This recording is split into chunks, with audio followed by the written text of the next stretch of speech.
People of the world, we are live. Welcome to episode 111 of Marketing as a Foreign Language. New California privacy law passes. It's called Prop 24. What does that mean? Is it bad for Facebook? Is it bad for Google? Is it bad for advertisers? YouTube and Trump at it again. Baby Shark, do is the most streamed video. The most streamed video on YouTube. Can you believe it? Stopping misinformation. Obviously, the election continues. And so, what will we do? Twitter asked to suspend Trump's account. Will they do it? Probably not. And LinkedIn has a new B2B report. All that and more on today's show. Enjoy an intro, and we'll see you on the other side.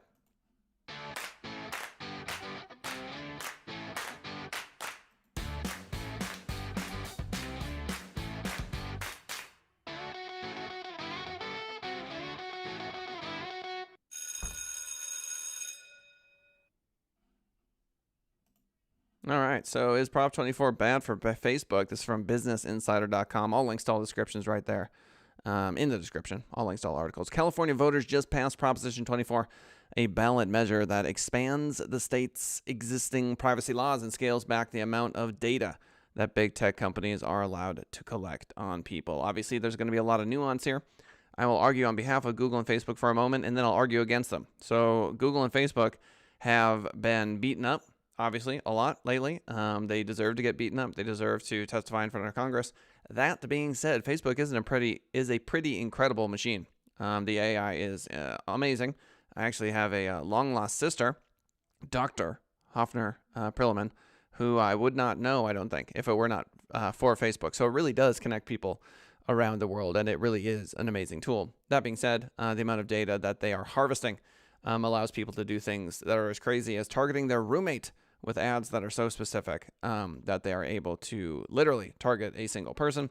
Google Maps, I love Google Maps. Google Maps, I sometimes think I'm smarter, and I will go a different route in Google quickly and seamlessly, effortlessly proves me wrong. Just the other day, I went that way, should have gone that way. Google Maps was right. And the reason they're right is because they have all the data of all the other drivers. They can see what I cannot see. They know what I cannot know. And so there are major benefits to having our data being shared and taken by these gigantic tech companies. And that is often not talked about. The benefits are obvious. There are clear drawbacks as well. Back to the article. This is Business Insider again. The law will make it harder for Facebook and Google to track people's activity through third parties, which could make much of the tech giants' advertising business models obsolete, experts told Business Insider. So while Prop 24 is active only in California, it will effectively apply to all of the U.S. because of the state's huge influence on the tech industry. So it's one of those things like the law that was passed in Europe that now you see cookies on every single website everywhere all the time. When a major market decides to make a move, other industries, or I should say other locations, are affected as well. I'm actually reminded of the law in Oregon. This will be interesting. Not directly marketing related, but the fact that methamphetamines, I want to say cocaine, psilocybin mushrooms, and not sure what else, has been deemed not criminal for possession. So similar to how Prop 24 is banning these sorts of things in Facebook, and Oregon is having an experiment with those, particularly normally illegal substances. You can kind of see how it would affect the nation as a whole, or at least at a bare minimum, we'll get a sense of how these states are handling it, whether it'll be good. The spread of marijuana legalization is a good example. It starts in one state or two states, and it quickly grows from there.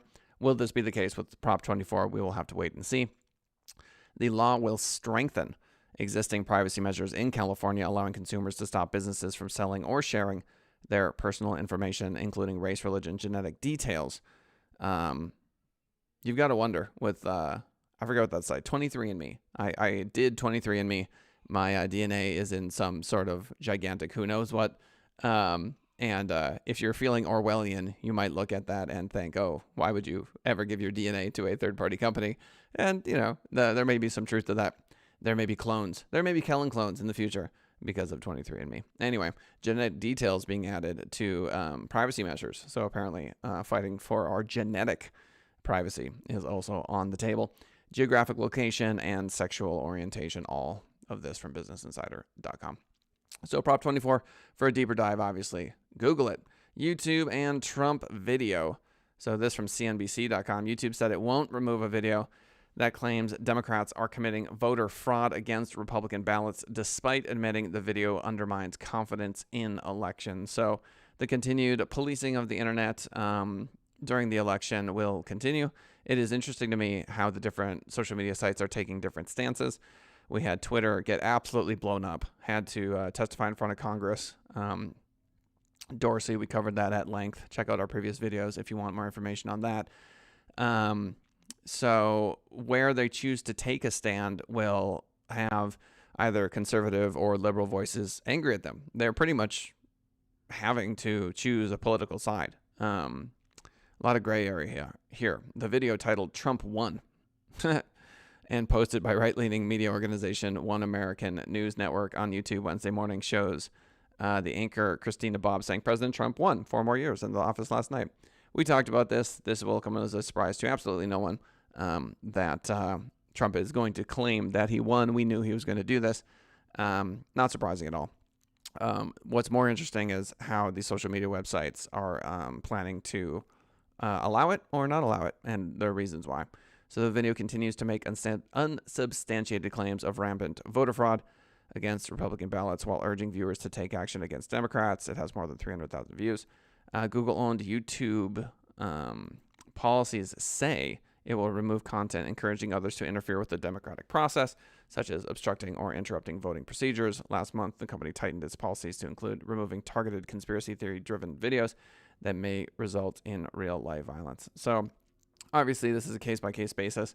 I do want to say that obviously most conspiracy theories are ridiculous, but I think if you had told people that Jeffrey Epstein had a private island and there was all sorts of crazy things going on there, I don't know if you know much about Epstein, it would have seemed like a conspiracy theory at the time. So some of these things do eventually bear fruit. Many of them do not. Did you know Baby Shark do is now the most streamed video on the internet? This from BBC.com. Baby Shark, the infuriatingly catchy children's rhyme and, dare I say, hit song, recorded by South Korean company Pinkfong. My kids love Pinkfong. Has become the most watched video ever on YouTube. The song now has been played 7.04 billion times, overtaking the previous record holder Despacito, the Latin pop smash by singer Luis Fonsi. Played back to back, that would mean Baby Shark has been streamed continuously for 30,187 years. Pinkfong stands to have made about 5.2 million on the streams alone. I imagine they've sold quite a few t-shirts of Baby Shark along the way. Stopping misinformation, Bloomberg.com, Facebook Inc., Twitter Inc., and Google's YouTube failed to do the same in the last presidential contest as foreign actors mounted campaigns to influence voting. Over the last 4 years, the tech giants created dozens of policies, rules, and products to fight misinformation and fake accounts. So the question is, did they do enough this go round? We didn't know till days, weeks, and months after the last election that there had been as much interference as there had been. Back to the article, those policies have held up so far, it may take months until we know for sure how much misinformation circulated online this year. Most of the foreign interference efforts from 2016 weren't identified until much later, but Tuesday's election, which spilled over into Wednesday and into Thursday and will continue, went off without a major viral misinformation meltdown. So I think you could check the box, at least in the short term, and say that there was a win in regards to foreign interference as far as we can tell right now. That being said, I think the bigger story this year is YouTube, Twitter, and Facebook's reaction to the various stories coming out from the left and the right. On the left, shutting down Biden's Occupy Democrats as an accident.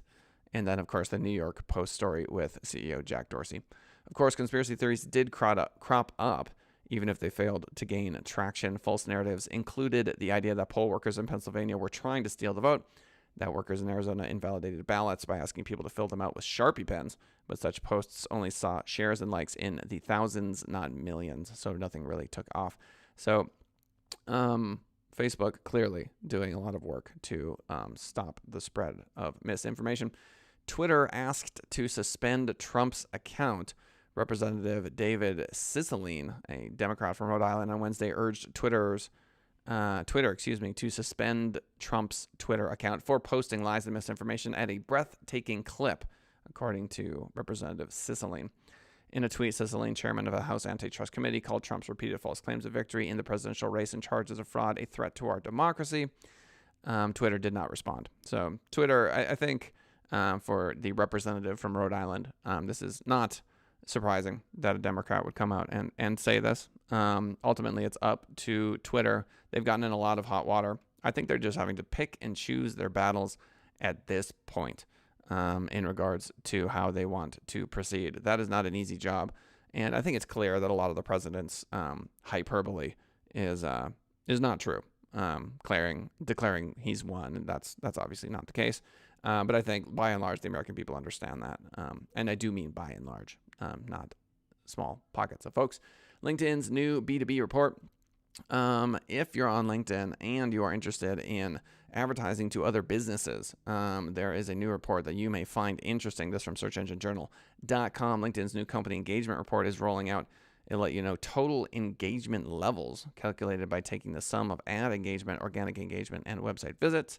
Member targeted, so you get to know the number of members who worked at the company and have been targeted by a campaign that you are running. Total ad engagement, which would be the number of likes, comments, clicks, shares, and video views, people that viewed at least 25% of the video. Total organic engagement, which would be the number of people that saw you organically on LinkedIn from your posts, and total website visits.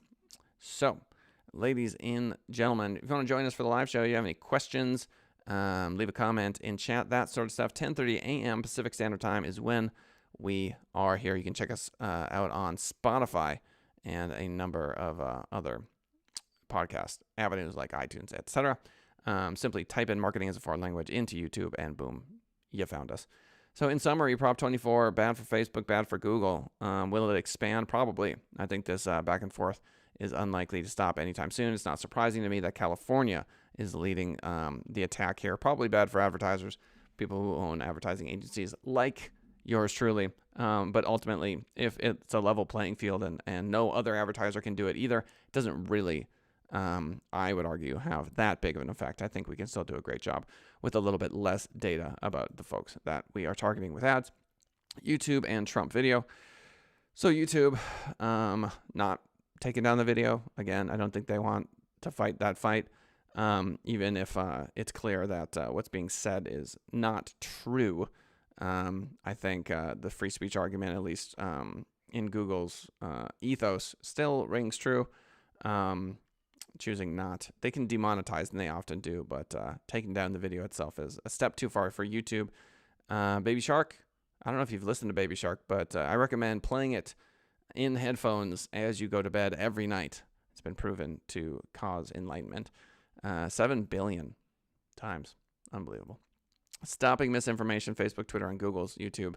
According to Bloomberg.com, should get a pat on the back for this election cycle. We'll see what happens in the upcoming ones.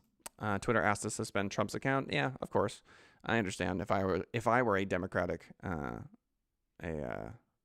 representative from Rhode Island, I might also say to do that as well. Call for Twitter to simply block the account of Trump, but clearly this is Twitter and not that representative. LinkedIn's new B2B report. Again, LinkedIn is a pretty surprising platform. You can make a lot of money on it. Do not forget about it, especially if you are business to business. Again, if you want to ask a question that I will mention in the next episode, simply email us, info, that's info@senditrising.com. Leave a comment or join us for the live show. We appreciate you swinging on by, and we will see you for the next glorious episode. Class dismissed.